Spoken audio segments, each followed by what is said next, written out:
Can be when we make up our minds of living from our greatness as opposed to our fears. How many of you have some major goals you'd like to achieve? Raise your hands, please. Very good. I like to ask that question. There's no saying that says, if you aim at nothing in life, you hit nothing dead on the head. I've been looking at my life and reflecting on my life because 10 years ago I was diagnosed with prostate cancer. I stand before you because of God's grace and mercy and faith, and knowing that as we work together, as we believe in the possibilities of the fact that healing takes place first within, then without, the possibility is unlimited of what we can do. I'm going to do a national tour called You Are More Powerful Than Cancer. One of the things I think doctors should never tell anyone they're terminally ill. I think what they should say is that my knowledge and ability to help you has terminated.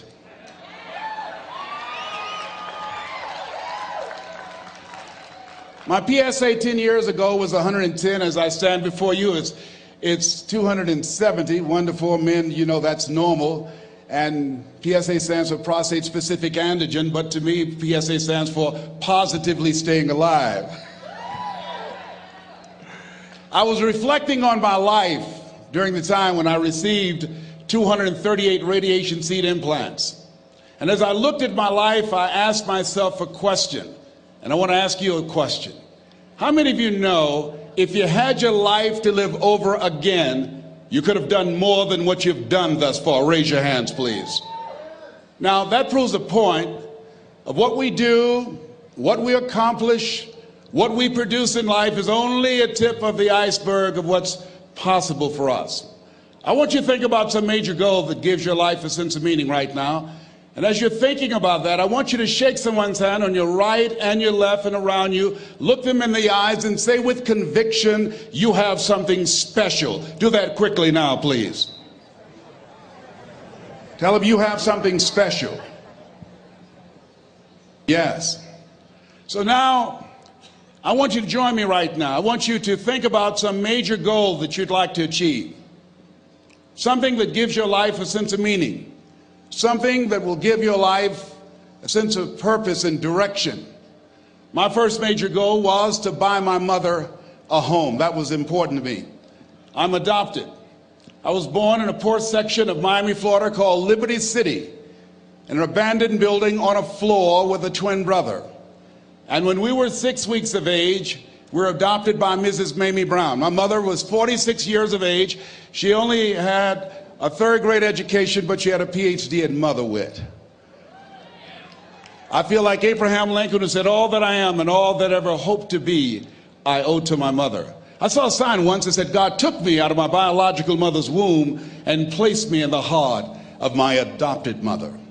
So my goal and dream was to buy my mother a home, to take care of my mother. My mother was a domestic worker on Miami Beach, and she would go to work, and many days she would take us with her. And we ate the food left over from the families that my mother cooked for. They were very kind and generous people. They would say, Mamie, whatever food is left over after you cook, you can pack it up and take it home to the children, the food that's left over after we eat, and feed those 7 children that you have adopted. Because of their generosity, many nights we did not go to bed hungry because they were so kind and so giving. We wore the hand-me-down clothes of the children that Mama kept. If they were too small, Mama could sew, she would let them out. If they were too large, she would take them in. And my mother was a great baker. She could bake a cake. She could bake a sweet potato pie so good you couldn't eat it with your shoes on. You had to take your shoes off so you could wiggle your toes. And I used to say, looking at the beautiful mansions that she used to clean, I would say, Mama. She said, what is it, boy? When I become a man, I'm going to buy something like this for you. I'm going to buy you a home one day. She said, oh, Leslie, you don't have to do that. I said, I know, Mama, but I want to. I'm going to one day. And she didn't know, and she was curious, where was I getting those thoughts from? I used to work and take care of Mr. Sidursky. He was a very demanding man, very meticulous guy. He would say, Leslie, I said, yes, sir, come here. Yes, sir, you did not clean this ashtray. I'm sorry, sir, I do apologize. And I'd clean the ashtray. And look at this dust here. Look at this dust. I'm sorry, sir. Now, what Mr. Sidursky did not know was that I deliberately didn't clean certain things because I wanted him to call me into his office. Because when he was in his office, he would listen to motivational messages by a guy by the name of Earl Nightingale. It's a series called The Strangest Secret in the World. We become what we think about. All of us are self-made, but only the successful will admit it. And as I heard those words, they began to program my mind and began to affect my thinking, and it changed how I saw myself. And my vision of myself began to expand. Listening to Bob Proctor talking earlier about awareness and how important it is, he most certainly is right, because I had the awareness at that point in time, as a result of being exposed to those messages, that I could do more than I was now experiencing, even since I've been associated with working with Peak Potential. My level of awareness has expanded. Robert Riopel and Roxanne and Gail Kingsley, it began to expand all of the people that I've interacted with. Life is about expansion. Robert Schuller said success is never ending.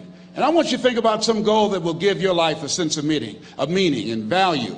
And whatever it is, I don't want you to limit it. I want you to expand it. I've found that most people fail in life not because they aim too high and miss. No, most people have been like me. Most people aim in life too low, and they aim too low and hit. I did that for many years, and many don't aim at all. So I want you to think about goals in three areas. Some personal goal that you'd like to achieve, something that gives your life meaning right now, and some career goal, some financial goal that you'd like to achieve, and your social contribution. Horace Mann said we should be ashamed to die until we've made some major contribution to humankind. My mother was a 22-year breast cancer conqueror. So before I leave the planet, my goal is to reduce the number of women who die from breast cancer in honor of my mother. How many men are over 40? Raise your hands, please. As a 10-year prostate cancer conqueror, my goal is to decrease the number of men who die from prostate cancer, encouraging you to get your PSA test if you haven't done so, or your digital rectal examination. And I'll be glad when they can check our prostate by looking in our ears. It's got to be a better way. I'm turning red as I talk about it, but you can't see it. A friend of mine, he's a urologist now, used to play a lineman for Ohio State University. He said, Les, let me give you a free rectal. I said, no, buddy, you're too motivated. Hope we don't roll like that. Huh? My goal before leaving the planet is to reduce the number of kids that are impacted by autism, to find a cure for autism, to work to raise money and to raise awareness, to eradicate it from the planet before I leave here. What's your goal? What's your dream? What is it you want to do with your life? Dr. Joelle Martin said something that I love. She said, what would the world be like if everybody lived their dream? Here's what I've found about life. It's not as complicated as I used to make it. I think that life is about dreams and stories. Everything that exists, the world at one time was barren, but everything that exists, hotels, planes, they weren't here. Everything that we see every day, computers, all of the things that we see, someone had a dream. Someone had a dream of a person standing on stage and their voice being amplified so they don't have to scream and yell and can be heard by thousands. Someone had that dream of how to transport us from one place to the other quickly and safely. The clothes you have on, where you're now seated, all came out of somebody's dream, the world's greatest achievement. What is your dream? I said that you have something special. I didn't say that just to be kind. I said it because it's true. You are God's chosen vessel. You were chosen, 1 out of 400 million sperm. You have something in you That when you were chosen, when you showed up, there's something in you that if you don't do it, all of us will suffer. Repeat out to me, please. Live full. Die empty. Let's say it again. Live full. Die empty. Dr. Howard Thurman, one of the mentors of Dr. Martin Luther King Jr. and Albert Schweitzer and Mahatma Gandhi, he was a very brilliant writer. He wrote some things that really grabbed me. He wrote, "Deep is the hunger, the voice of the genuine, the centering moment." During the time after receiving 238 radiation seed implants, I was reflecting on his words, and these words kept me up that night. He said, "The ideal situation for a man or woman to die is to have family members praying with them as they cross over."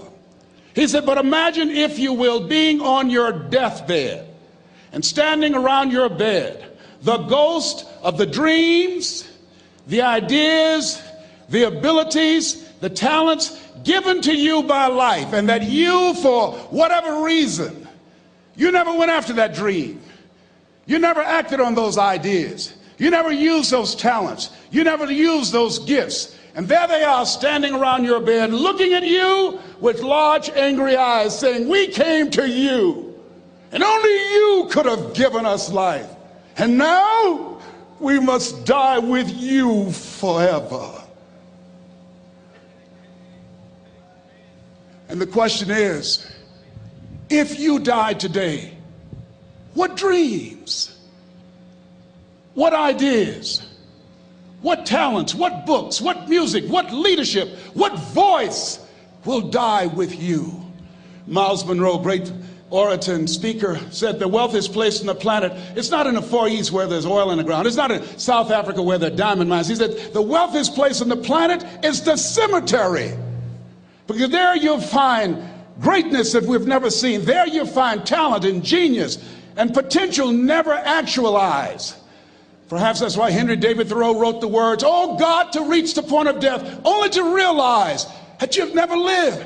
Maybe that's why some unknown writer wrote the words, "What if you live your whole life only to discover that it was wrong? That it was wrong. That you were chosen to do something else and you didn't do it." Repeat after me, please. Live full. Die empty. I want you to take some notes and some things, and I want you to think about your goals and dreams in the three categories that I mentioned: personal, professional, and your social contribution. How many of you are serious about your goals and dreams? Raise your hands, please. Thank you very much. How many of you don't want to take your dreams to your grave with you? Raise your hands, please. Very good. Shake someone's hand on your right and left. Look them in the eyes and say, "Get out of your head and step into your greatness." Do that right now, please. Say, "Get out of your head and step into your greatness." I want you to write this down. Let us say together, as you think about your goals and dreams, let us say together, "It's possible," together, please. Yes, write that down. See, ladies and gentlemen, as an entrepreneur, I've been an entrepreneur for 20 years. It's my 21st year. I could have been speaking and training for 34 years. But for 14 years, I was living in my head. For 14 years, I stopped myself. For 14 years, I used to go see Zig Ziglar, that I considered the #1 motivational speaker on the planet. Zig Ziglar and Tony Robbins, they're the best on the planet. Bob Proctor, they're the best on the planet. Jack Canfield, Mark Victor Hansen, T. Harv Eker. I would go and see them, and then I would leave, and my conversation with myself was, my heart would say, "I can do that." And then my mind would ask, how? How would you do that, Les Brown? See, when I was in the 5th grade, I was identified as EMR, labeled educable, mentally retarded. Put back from the 5th grade to the 4th grade. I failed again when I was in the 8th grade. I have no college training. And a man changed my life, and I'll never forget his name, Mr. Leroy Washington. He's in his 80s now, and he's blind from glaucoma, but he gave me a different vision of myself. I was in his class waiting on another student. He came in and said, "Young man, go to the board and work this problem out for me." I said, "Oh, sir, I can't do that." He said, "Why not?" I said, I'm not one of your students." He said, "Look at me." "Yes, sir. Go to the board and work the problem out anyhow." I said, "Sir, I can't do that." He said, "Why?" I said, "Sir, because I'm educable mentally retarded, sir. I'm in special education." And the students started laughing. They said, "That's Leslie. That's not Wesley. He's DT. Wesley is the smart twin." He said, "What does DT stand for?" I said, I'm the dumb twin, sir." And as the students laughed at me, he came from behind his desk, he looked at me and he said, "Don't you ever say that again.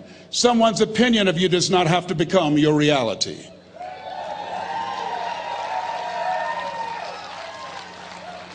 On one hand, I was humiliated, but on the other hand, I was liberated, because he looked at me with the eyes of Goethe, who said, "Look at a man the way that he is, he only becomes worse. But look at him as if he were what he could be, then he becomes what he should be." And so we developed a relationship. And one of the things that I can just tell you as you think about your goals and dreams, all of us can say in a spirit of integrity that it's possible. That if anybody at any point in time lived their dream, then it's possible that I can live mine. And what I did was, I made a mistake. I looked at my goals and dreams, and my mind said, "How will you do that?" I went from my heart to my mind, and I stayed up there for 14 years. 14 years. I can't bring those 14 years back. Those years are gone. And I've made a mission in my life to help people to stop putting it off and procrastinating. How many ever thought about something you wanted to do and you procrastinated, you talked yourself out of it? Raise your hand, please. There's a proverb that says, if there's no enemy within, the enemy outside can do us no harm.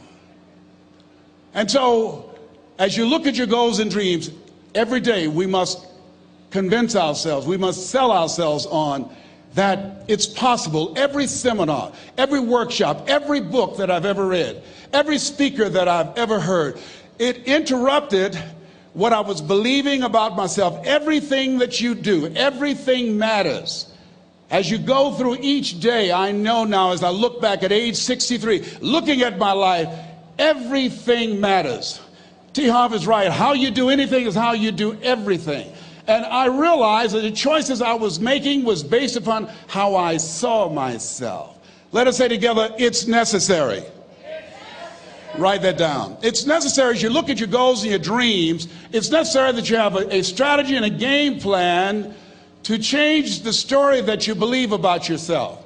And that's an ongoing process. I've discovered, and many people have, that what we do, what we accomplish, what we produce is a result of the story we believe about ourselves.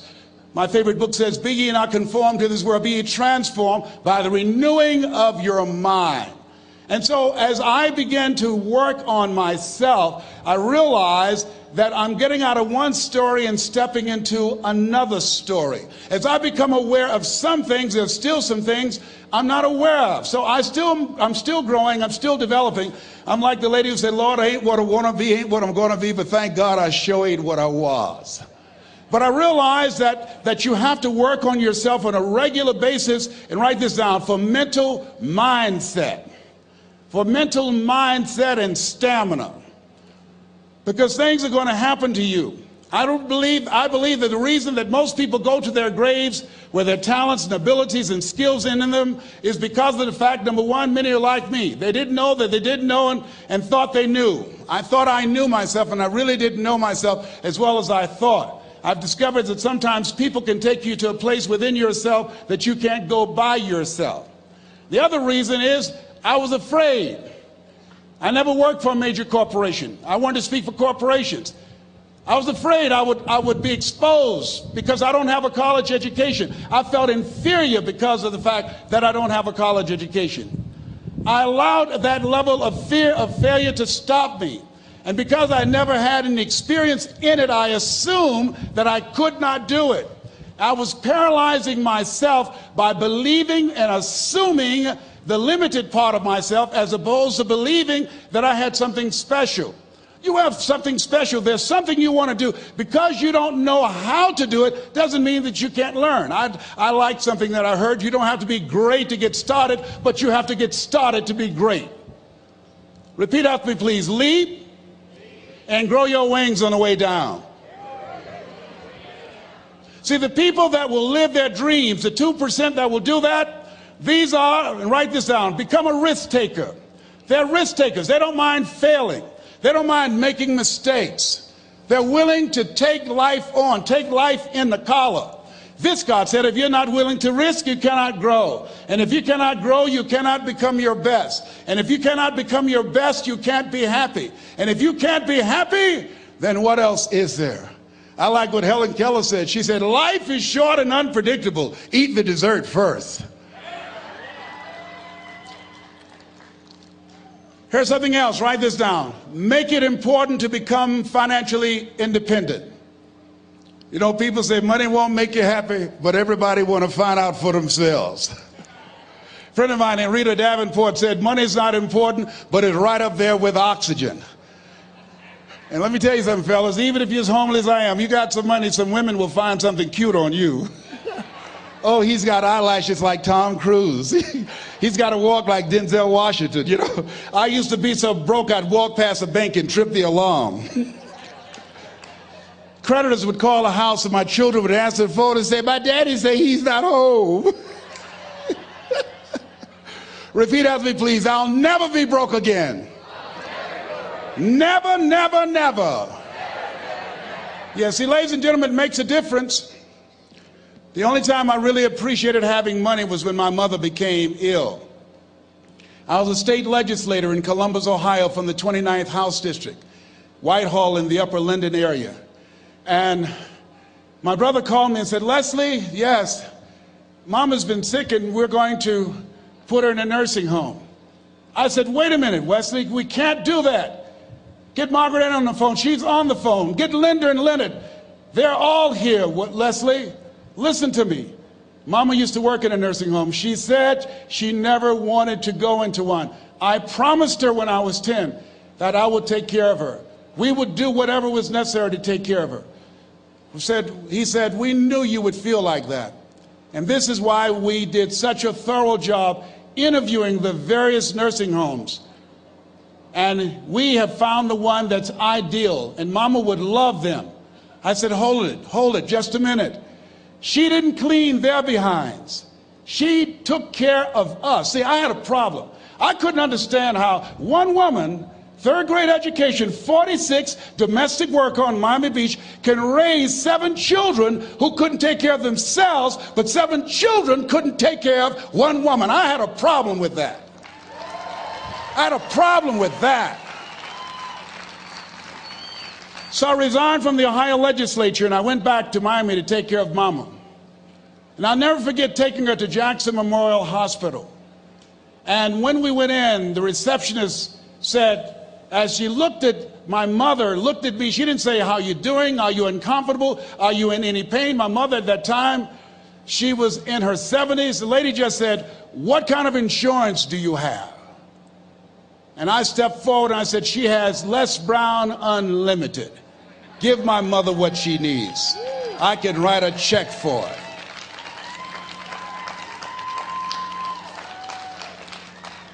It gives you choices. It determines the difference in life and death, the ability to afford health care, the quality of education that you can provide for your children, the ability to make a difference in the community.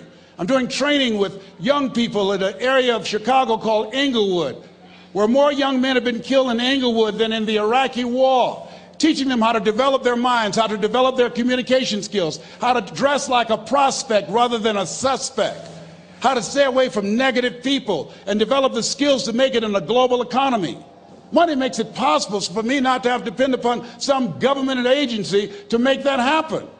So as you look at yourselves, make it important that you find some way to use your talents and gifts that generate the income that allow you to control your destiny. I read something that said, either you control your destiny or someone else will.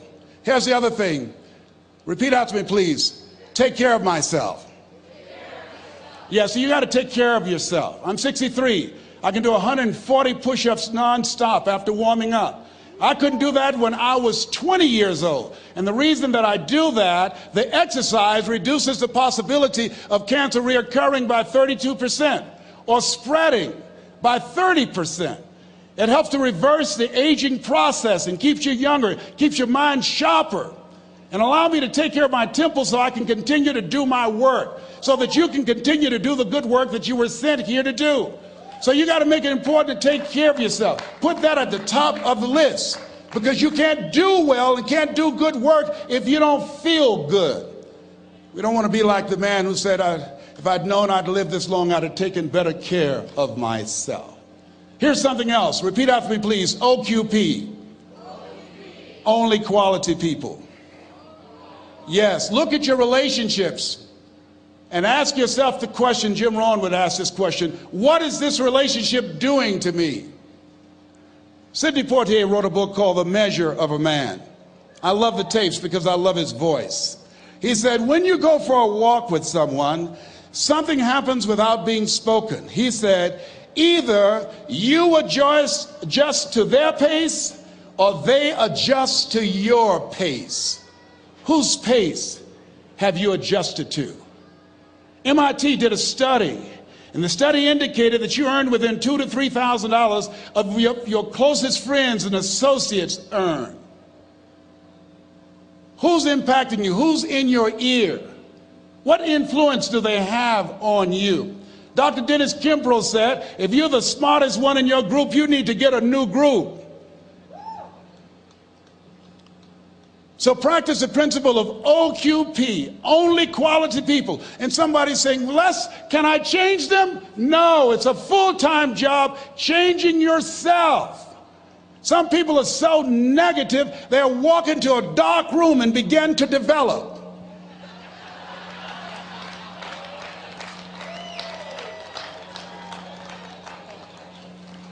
My family members and friends call me crazy for going to seminars, spending money on books and tapes and going to seminars. When are you going to stop going? I said, when I die. That's when I'll stop. When does a man or woman die? When their dreams die. When do we die? When we stop developing ourselves, expanding our minds, challenging ourselves, raising the bar on ourselves.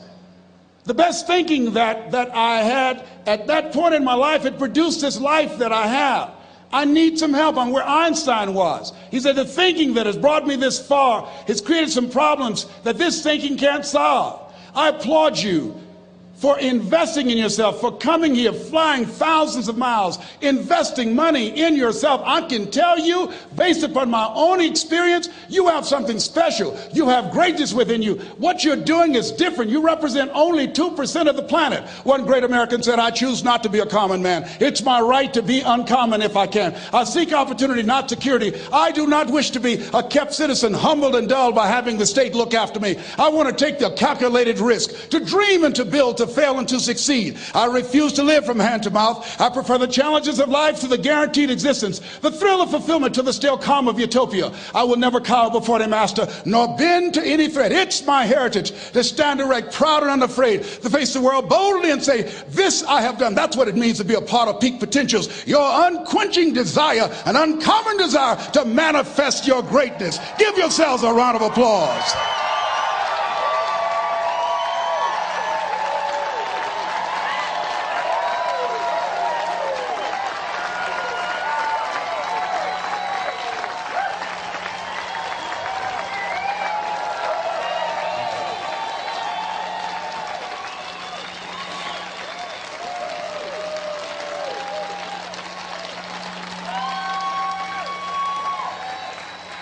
Thank you. The other thing is you look at your goals and look at your dreams. Repeat after me, please. I will fail my way to success. Yes, part of the reason why we have to continue to work on ourselves and surround ourselves with quality people is because you're going to have a lot of failures. You're going to have a lot of disappointments. Maya Angelou said, and it's true, I found it in my case, that most people go so far in life and then they park. They stop dead in their tracks. Why? Because they take some hits. When you have a goal and dream, think it not strange that you face the fiery furnaces of this world. You will have tribulations. Things are going to happen to you. I was in pursuit of my dream, and all of a sudden, boom, I got hit. A person that I thought I would be with for the rest of my life, I thought was my soulmate. I went through a divorce. I was embarrassed. I was humiliated. How can I teach people how to live their dreams? And I wasn't able to make my marriage work. I questioned myself. I took another hit. My mother was diagnosed with breast cancer. Then I was diagnosed with prostate cancer. Then my best friend from the second grade, Alexander Wims, he was diagnosed with cancer of the liver. I took a hit, and life staggered me, and I parked. And I didn't turn on my emergency lights because I didn't want to call attention to myself. I didn't want anybody coming and say, hey, do you need a jump? No, I don't need a jump. I'm not out of gas. My battery is not dead. My heart is beating. I'm parked. Leave me be. I'm parked. I was in my comfort zone. I was doing just enough to get by. I was working on a job. They paid me just enough to keep me from quitting, and I worked just hard enough to keep from getting fired. How many know people like that? Blink your eyes if you understand what I'm talking about. I was parked. I knew I could do more. But when my mama died, it took something out of me. When I went through a divorce, it took something out of me. When my best friend died, it took something out of me. I parked. And somebody said that life is like an onion. You have to peel it one layer at a time. And sometimes you cry. Life's going to happen to you when you have a dream. You're going to get slapped around. And don't take it personal. Don't ask, why did this have to happen to me? Why not you? Who would you suggest? You want to give us some names, some email addresses? And don't tell everybody. 80% don't care, and 20% glad it's you. It's called life. Suck it up and move on. Get over it.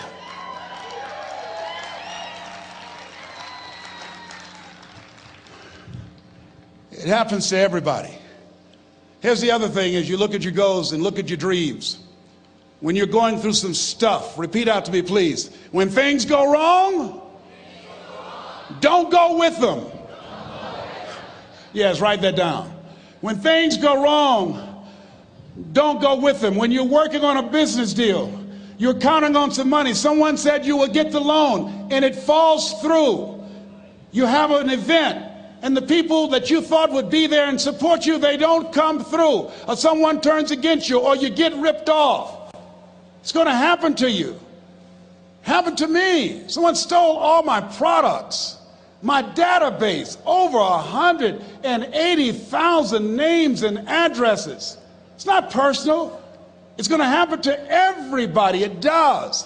8 out of 10 millionaires have been financially bankrupt. Walt Disney had 7. He filed bankruptcy 7 times and had 2 nervous breakdowns.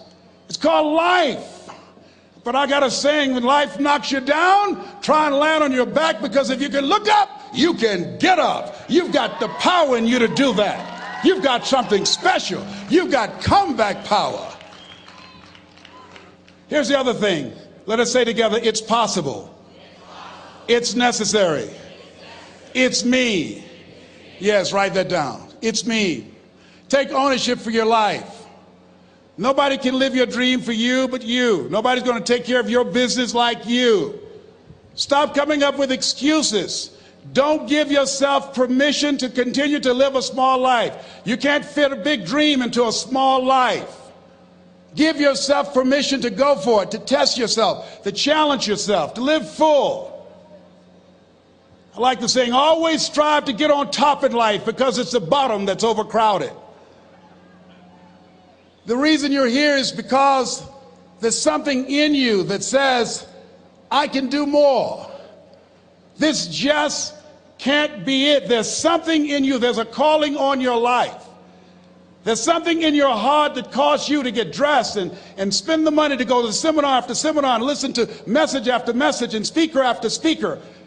Because there's something in you that tells you this is not it for you. You have not peaked here. There's more in you that you are expressing. Eye has not seen, ear has not heard, nor has entered the heart of mankind what's in store for you if you challenge yourself, if you persist and persevere, if you take ownership for your life. George Bernard Shaw said the people that make it in this life, they look around for the circumstances that they want, and if they can't find them, they create them. Create what you want. You have the power in you to do more than you can ever begin to imagine, to control your destiny, to make a difference in our children, to make a difference on the planet, to make an impact. Let us say together, it's me. And let us say together, it's hard. Say it like you know it. Say it's hard. Ladies and gentlemen, it's hard. There are people who have seen their retirements taken away from them by the corporations that they work for. They were within 2 or 3 years of retiring, and they had it taken from them. The #1 entrepreneurs in this country now are senior citizens. The #1 employer, #2, McDonald's and Walmart. And there's nothing wrong with those jobs. I guarantee you those people did not have a plan to end up living their lives at the end of life with those types of jobs. And they didn't have a plan like you have, and while you're investing in yourself, not to. And it's hard. There are people making choices between purchasing prescription drugs or paying for gas or a mortgage note. It's hard when you're working on a job for 20 years, 30 years, give them some good years, and then they come in and tell you, we've downsized. In other words, you're fired. And then you have to start all over again. How many of you know it's hard? Raise your hands, please. It's hard. And it's not fair. One of the things I like about T. Harv is he talks about work and investing in yourself. It's not fair when people are going up against that kind of stuff to tell them just think positive and be enthusiastic and everything will work out all right. Ain't that kind of party. It's hard. Life will put some knots on your head. I bought my first home for my mother. I was rushing, didn't know what I was doing, and I bought a home that had a lien against it. And they called me, Mr. Brown, yes, there's a lien against your property. We need $55,000 if you're going to stay there. Wait a minute, sir. I just bought this home. The guy told me there were no liens against it. I'm not the one that owe you the money. You should have checked that out, Mr. Brown. Come on. I called my attorney. We followed up. Yes, Les, there's a lien against the property. But he told me there were no liens. He lied, obviously. Oh, my God. He told me he wanted to help me because he admired the fact that I was buying this home for my mother and that he was adopted, and he identified with me. Les, he suckered you. He played you, man. So what? Well, would they take payment arrangements? What about $5,000 a month? They want all the money, Les. They want all the money, or you're going to have to get out. The house is going up for sheriff's sale.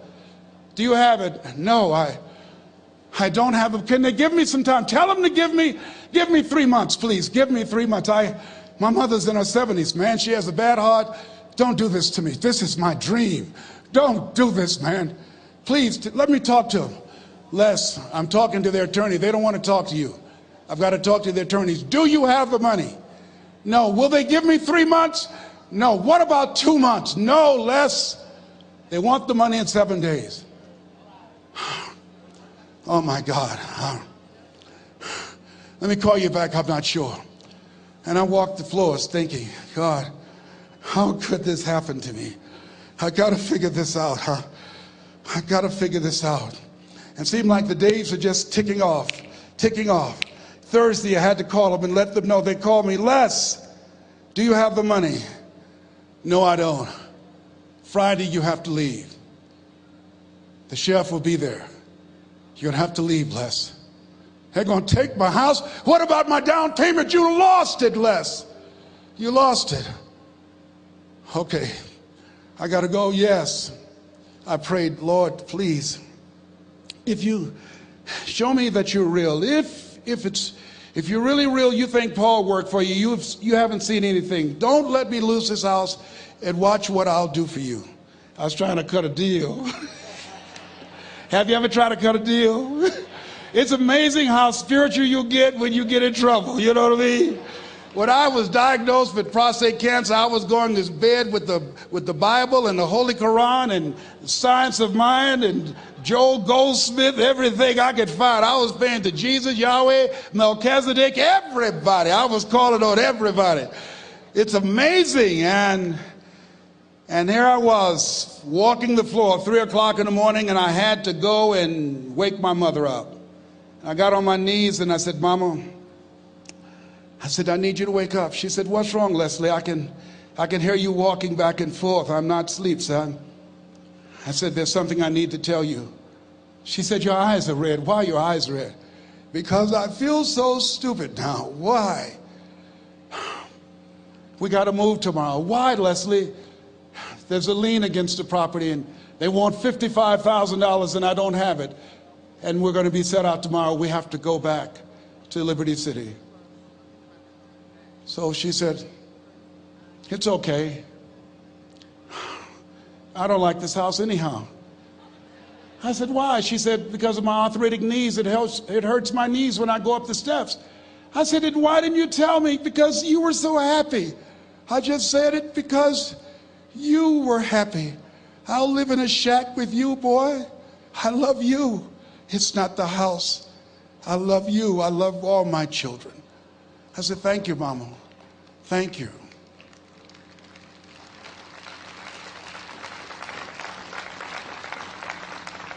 And the next day when we were in the truck going back to Liberty City and we pulled down 68th Terrace, the neighbors came out and said, wow, Mamie, y'all coming back? Are you back? Yes. What happened to the home your boy bought for you? Those boys you adopted. Leslie didn't do a title search. He made a mistake. And boy, I was so humiliated. How many ever made a mistake that you were just humiliated? Raise your hands. I was devastated. I was taking the furniture off the truck and my mother came and I was crying and she said, boy, I said, yes, ma'am. She said, hold your head up. I said, Mama, I can't. She said, hold your head up. I said, why? Look what I've done. She said, it's okay. It's okay. You are going to make a lot of mistakes in life, young man. You're going to fail your way to success. You have nothing to be ashamed of. Keep your head up and take that furniture back in the house. I said, yes, ma'am. And I learned something from that. If you ever go through something, hold your head up. If you ever make a mistake, hold your head up. If you ever do something and everything goes wrong, life catch you on the blind side, hold your head up. It's not over. Goethe said, that which does not kill you will make you stronger. Hold your head up. Shake someone's hand on your right and left and say, hold your head up.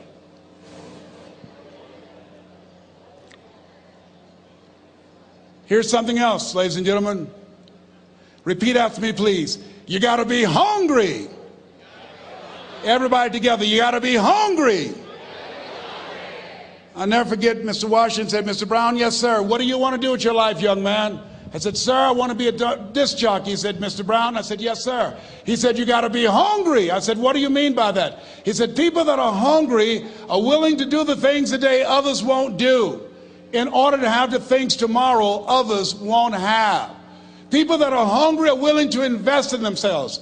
People that are hungry will go to seminars and workshops. People that are hungry are always searching, always seeking higher ground.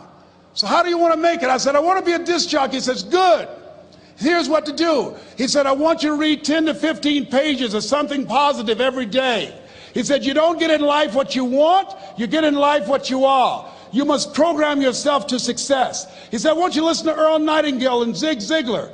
Listen, faith comes by hearing and hearing and hearing.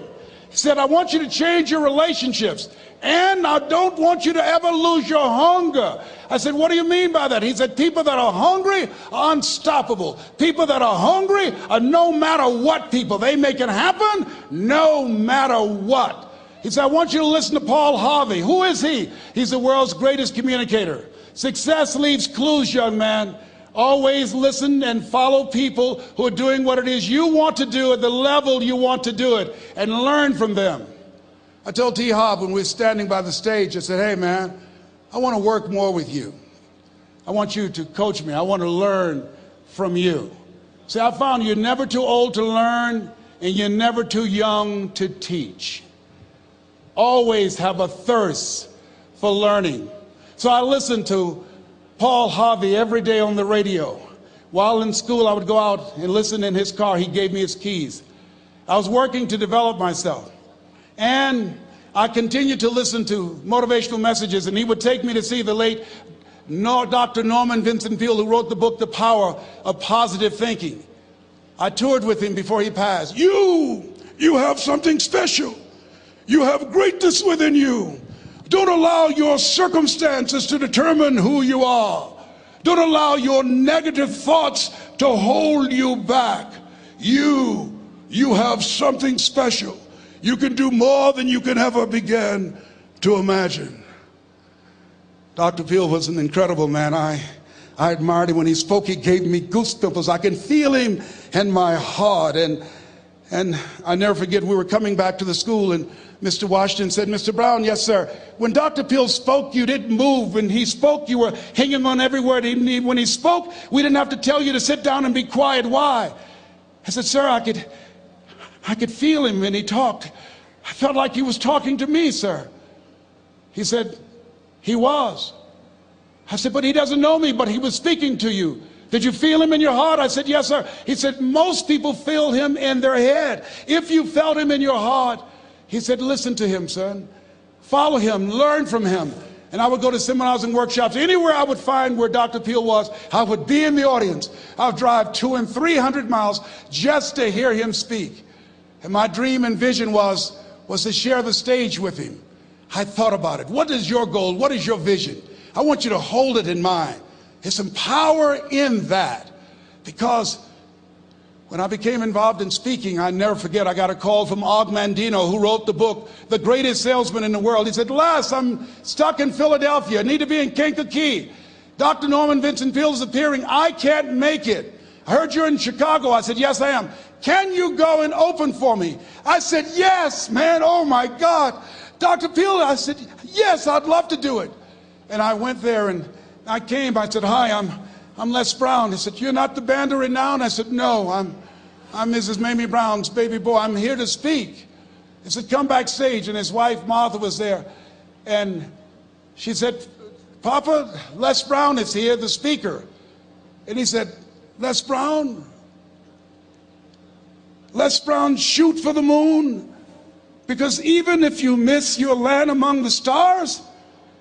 I said, sir, that's my quote. I wrote you when I was in the 11th grade. I was a part of a special education class project. That's my quote. He said, I know. I end all my speeches with that quote.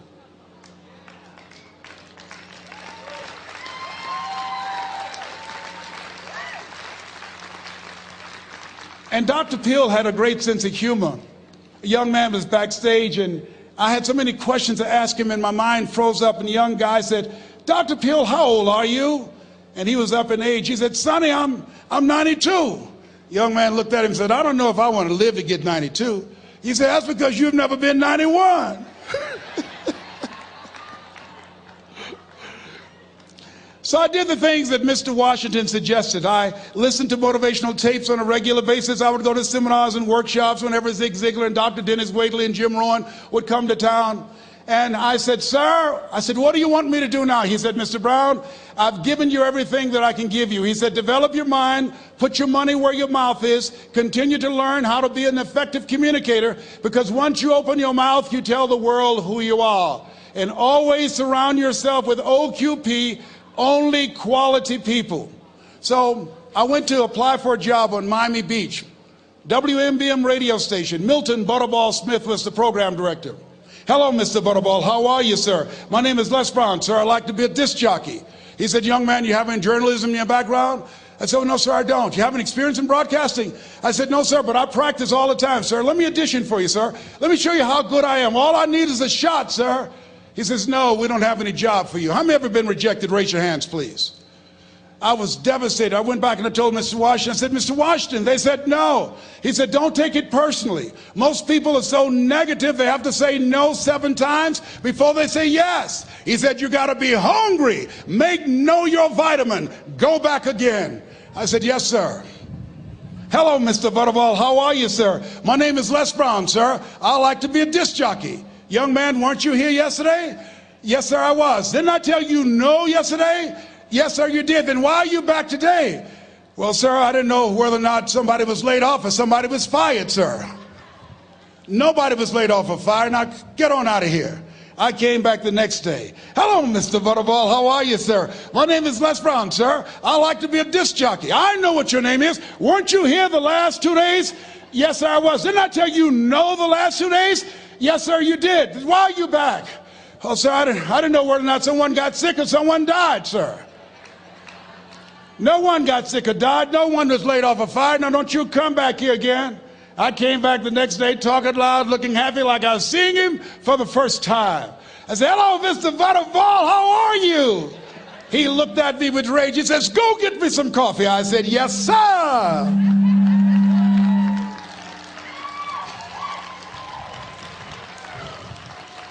My favorite book says the greatest among you will be your servant. How many of you are serious about your goals and dreams? Raise your hands.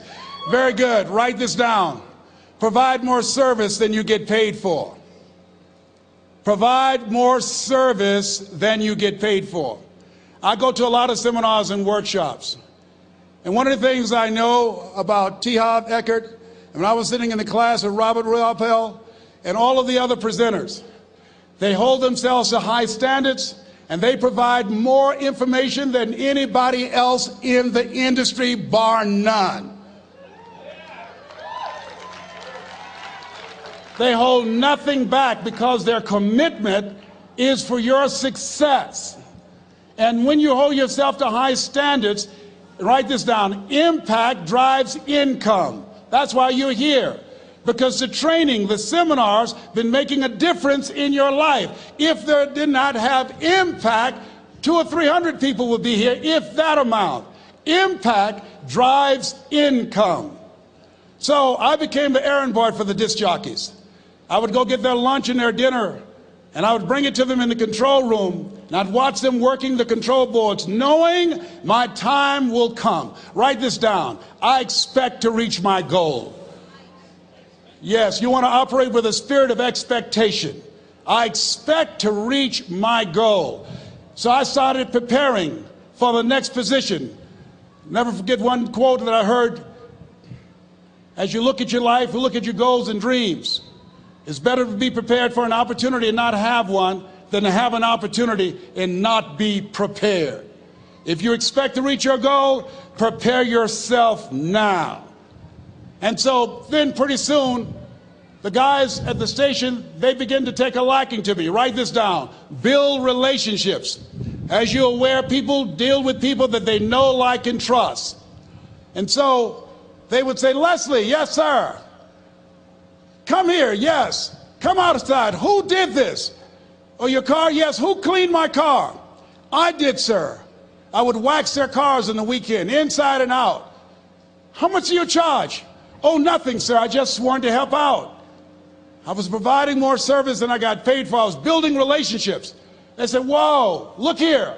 Donna Ross and the Supremes are coming to town. The Four Tops and the Temptations. Here are my car keys. Pick them up for me. Take them to the Fontainebleau Hotel on Miami Beach. I said, yes, sir. I would drive them all over Miami Beach in their big, long Cadillacs. I didn't have any driver's license, but I was driving like I had some. Then one day, it was a Saturday afternoon, a disc jockey by the name of Rockin' Roger was drinking while he was on the air. It was a Saturday afternoon, and I was the only one there. Rockin' Roger got so drunk, he could not complete the show. He started slurring his words. He's about to fall off the chair. And there I was, looking at him through the control room window, walking back and forth, young, ready, and hungry. I was saying, drink, Rock, drink. Drink, Rock. I'd have gone and get him some more if he'd asked me to. Then pretty soon the phone rang. It was the general manager, and I answered the phone. I said, hello? He said, young boy, this is Mr. Klein. I said, I know. He said, Rock can't finish his program. I said, I know. He said, would you call one of the other DJs in? I said, yes, sir. I said to myself, he must think I'm crazy. I called my mom and my girlfriend, Cassandra. I said, y'all come out on the front porch and turn up the radio. I'm about to come on the air.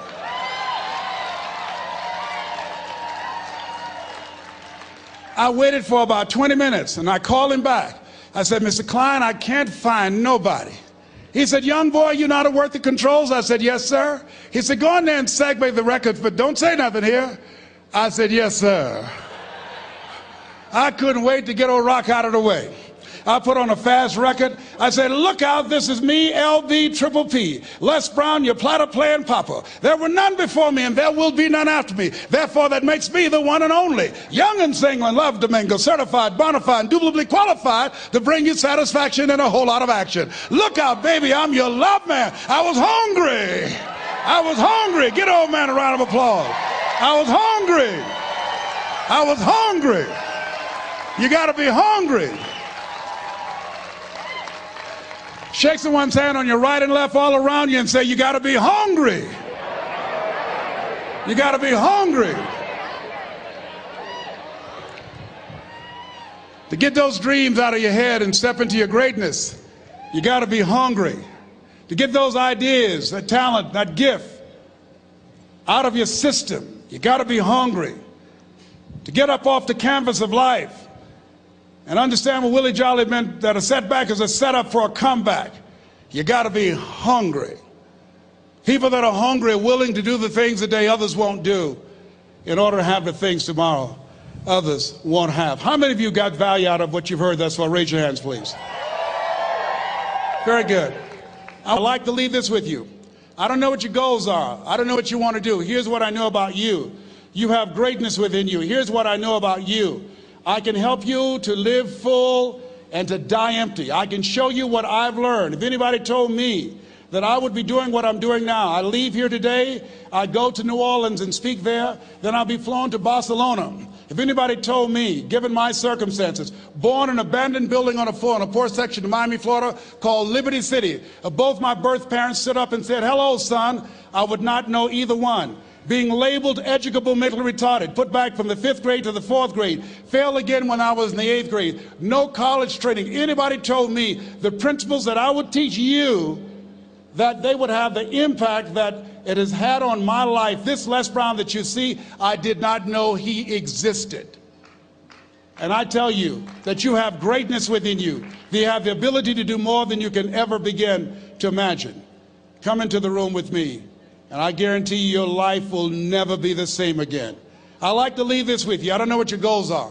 Mine is to find a cure to autism. Mine is to find a cure to breast cancer and to prostate cancer. Mine is to work with our youth and to reduce the recidivism rate in our prisons and help young people learn how to become an asset to our society rather than a liability. Mine is to train speakers to become great communicators, to speak from their heart, not their heads, and teach them how to impact and create a new conversation so people can see the possibilities of life and overcome the possibility blindness that held me hostage for 14 years.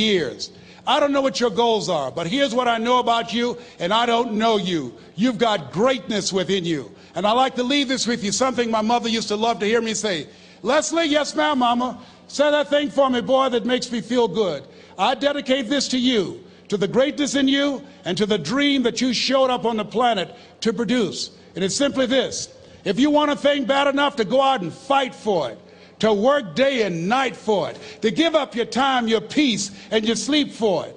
If all that you dream and scheme is about it, and life seems useless and worthless without it, and if you gladly sweat for it and fret for it and plan for it, and lose all your terror of the opposition for it, and if you simply go after that thing that you want with all of your capacity, strength and sagacity, faith, hope, and confidence, and stern pertinacity, if neither cold poverty, famish, or gulf, sickness or pain, or body and brain can keep you away from the thing that you want, if dogged and grim you besiege and beset it, with the help of God you'll get it. God bless you. God bless your dream. God bless Peak Potentials. God bless America. Thank you very much.